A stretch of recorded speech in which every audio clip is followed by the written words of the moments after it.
အားလုံးပဲမင်္ဂလာပါရှင်ဒီနေ့မှာတော့ဆီယာမနွယ်နီကံဝင်းရေးသားထားတဲ့ကလေးတွေကိုတင်ပေးပါဆိုတဲ့စာစဉ်တွေကဟင်အင်းမထိပါနဲ့ဆိုတဲ့အကြောင်းလေးကိုမမကပြောပြပေးသွားပါမယ်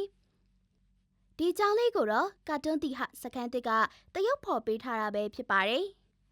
ဟင်အင်းမထိပါနဲ့ no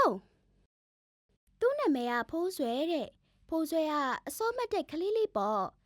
ကျောင်းကပြန်လာရင်လေအိတ်တမ်းမပြန်ပဲလမ်းမှာတယောက်တည်းစော့နေတတ်တယ်တနေ့ဖိုးဆွဲတယောက်တည်းစော့နေတော့အနားကိုလူတယောက်ရောက်လာတယ်လှည့်ကြည့်လိုက်တော့ဖိုးဆွဲတို့ကျောင်းမုတ်စည်းတန်းကဥဥဖြစ်နေတယ်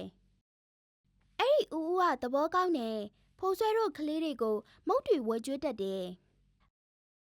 အခုလေဥဥကဖိုးဆွဲကိုတကြားလုံးကျွေးမယ်လို့ပြောတော့ဖိုးဆွဲကဥဥနာကိုပြေးသွားတာပေါ့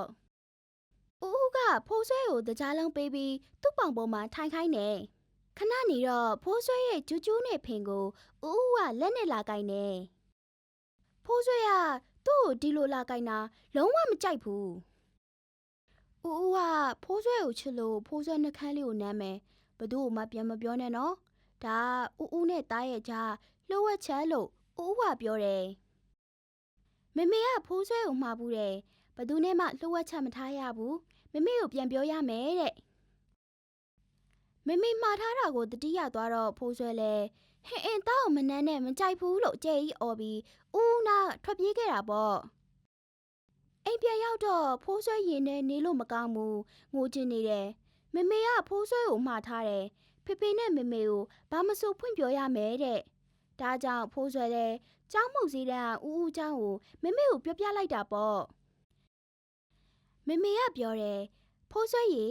ဗဇက်ရဲ့အတွင်းခံနဲ့ဖုံးထားတဲ့နေရာလေးတွေရဲ့ကလှုပ်ဝက်ထားရမယ့်ကိုပိုင်နေရာလေးတွေပေါ့ကွယ်ဘသူ့ကိုမှပေးမထိရဘူးတဲ့သူများရဲ့ကိုပိုင်နေရာလေးတွေကိုလည်းဖိုးဆွဲကသွားမကန်ရဘူးစီးထားရမယ်နော်အပြင်သွားရင်ဘောင်းမိအမြဲဝေးရမယ်ကိုလုံးတိမနေရဘူးသားရဲ့ကိုလုံးတိပုံကိုဓာတ်ပုံလာရရင်လည်းလက်မခံရဘူးတခြားသူတွေရဲ့ကိုလုံးတိပုံကိုလာပြရင်လည်းမကြည့်ရဘူးသူများရဲ့ကိုပိုင်နေရာတွေကိုခွင့်ပြုချက်မရှိဘဲမကန်ရမထိရဘူးကို့ကိုအတင်းကျပ်လုပ်ရင်အနိုင်ကျင့်ရင်မကြိုက်ဘူးလို့ပြောရမယ်အနိုင်ကျင့်တဲ့သူအနာကနေအဝေးကိုထွက်ပြေးရမယ်အခုဖိုးဆွဲလုပ်ခဲ့တာမှန်တယ်ဖိုးဆွဲကသိတော်တာပဲလို့မေမေကပြောတယ်ဖေဖေနဲ့မေမေကဖိုးဆွဲကြုံခဲ့ရတဲ့အကြောင်းတွေကိုရဲတွေကိုပြောပြလိုက်တဲ့အခါရဲတွေကအကြောင်းမုတ်စေးတန်းဥဥကိုဖမ်းသွားကြတယ်ဖိုးဆွဲကမေမေကိုပြောပြတယ်နောက်ဆိုဘသူမှသားကိုလာထိတာမခံတော့ဘူးလို့ပြောလိုက်တယ်အဲ့တော့မေမေကရှင်းပြတယ်သားရီသားကိုမေမေရေချိုးပေးတဲ့အခါတနခါလိန်အဝတ်လဲပေးတဲ့အခါမျိုးမှာထိလို့ရပါတယ်မေမေကသားကိုကူညီပေးရင်သားရဲ့ကြိုးကြိုးတို့တင်ပါတို့ကိုထိမိရင်လည်းမကြောက်ရဘူးပြီးတော့ဆေးကန်းသွားတဲ့အခါဆေးကူဖို့ဆရာဝန်တွေကထိရင်လည်းဖိုးဆွဲနေကောင်းအောင်လုပ်ပေးဖို့ထိတာမို့မကြောက်ရဘူးလို့ပြောပြတယ်ဖိုးဆွဲကဖေဖေနဲ့မေမေပြောပြတဲ့အကြောင်းတွေကိုပုံလေးဆွဲပြီးတေချာမှတ်ထားတယ်ပြီးတော့ကိုယ့်ရဲ့ကိုယ်ပိုင်နေရာတွေကိုလာထိရင်မထိနဲ့လို့ညင်းဖို့ကျောင်းကတငယ်ချင်းတွေကိုပြန်ရှင်းပြတာပေါ့ခလေးတို့ရေ